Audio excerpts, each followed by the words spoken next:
गंगा जी पर पुल, 4 एयरपोर्ट, कई सारे कारखाने, बरौनी का फर्टिलाइजर कारखाना, पूरा पेट्रोकेमिकल कॉम्प्लेक्स, ये सारा बिहार में चालू किया और आने वाले दिनों में बिहार को समृद्धि के रास्ते पर ले जाएंगे। नीतीश कुमार और नरेंद्र मोदी की जोड़ी ने पूरे बिहार को जंगल राज से मुक्ति दी। हमने परिवारवाद को समाप्त कर दिया है। भाइयों बहनों, लालू जी, राबड़ी जी अपने बेटे को बिहार का मुख्यमंत्री बनाना चाहते हैं और सोनिया गांधी अपने बेटे को देश का प्रधानमंत्री बनाना चाहते हैं। मगर आज मैं कहने आया हूं लालू रबड़ी को और सोनिया जी को कि ना लालू जी का बेटा मुख्यमंत्री बनेगा, ना सोनिया जी का बेटा प्रधानमंत्री बनेगा, क्योंकि ना बिहार में सीएम का पद खाली है, यहां नीतीश कुमार जी बैठे हैं और दिल्ली में नरेंद्र मोदी जी बैठे हैं। भाइयों बहनों, मुझे बताओ, जो लोग अपने बेटा बेटी को मुख्यमंत्री प्रधानमंत्री बनाना चाहते हो, वो लोग बिहार के युवा का भला कर सकते हैं क्या? अरे जोर से बोलो, कर सकते हैं? बिहार के युवा का भला नरेंद्र मोदी और नीतीश कुमार ही कर सकते हैं। नीतीश कुमार, ये राहुल बाबा तो अभी आए थे, घुसपैठिया बचाओ यात्रा निकाला। ये रीगा हमारा सीमांचल का प्रदेश है, नेपाल से सटा हुआ है। मुझे बताओ रीगा वालों, ये बांग्लादेशी घुसपैठिए को बिहार की मतदाता सूची से निकालना चाहिए या नहीं निकालना चाहिए? जोर से बोलो, निकालना चाहिए या नहीं निकालना चाहिए? एक घुसपैठिया हमारे गरीबों का अनाज में बंटवारा कराता है, युवाओं की रोजगारी छीनता है, और जो बांग्लादेश से यहां आए हैं उनको बिहार का सीएम कौन होगा इसका वोट देने का अधिकार नहीं है। रीगा वालों, मैं कहकर जाता हूं, मेरी बात ध्यान से सुन लेना। ये राहुल बाबा को बिहार नहीं, पूरे देश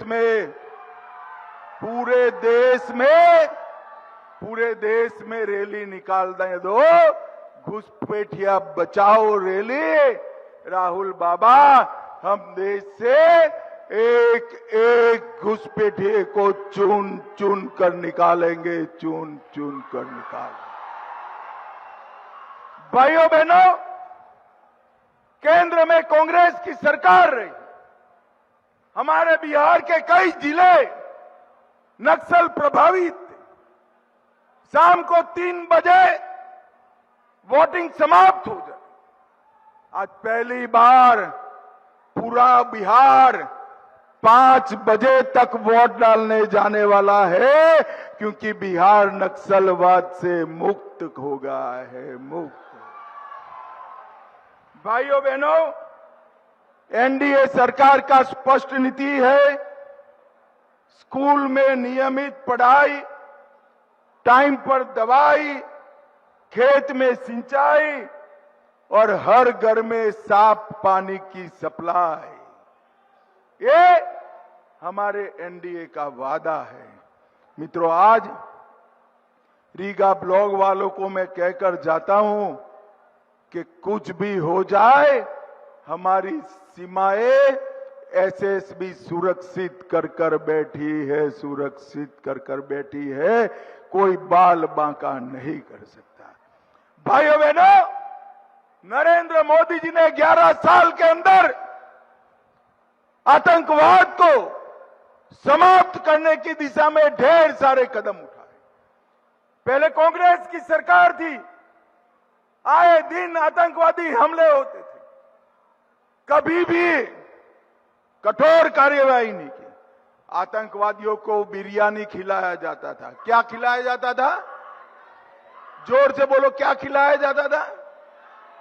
मोदी जी की सरकार आई, उरी हो, पुलवामा हो, पहलगाम हो, सर्जिकल स्ट्राइक, एयर स्ट्राइक और अंत में पहलगाम के जवाब में ऑपरेशन सिंदूर कर कर पाकिस्तान के घर में घुसकर आतंकवादियों का सफाया किया।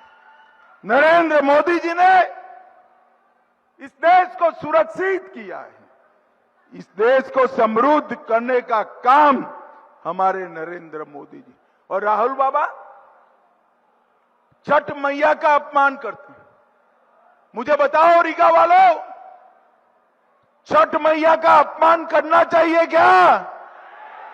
अरे राहुल बाबा, मोदी जी का जितना अपमान करना हो करो, हमें आपत्ति नहीं है, मगर तुम छठ मैया का अपमान करे हो, बिहार की जनता इसको जरूर याद रखेगी, याद रखेगी।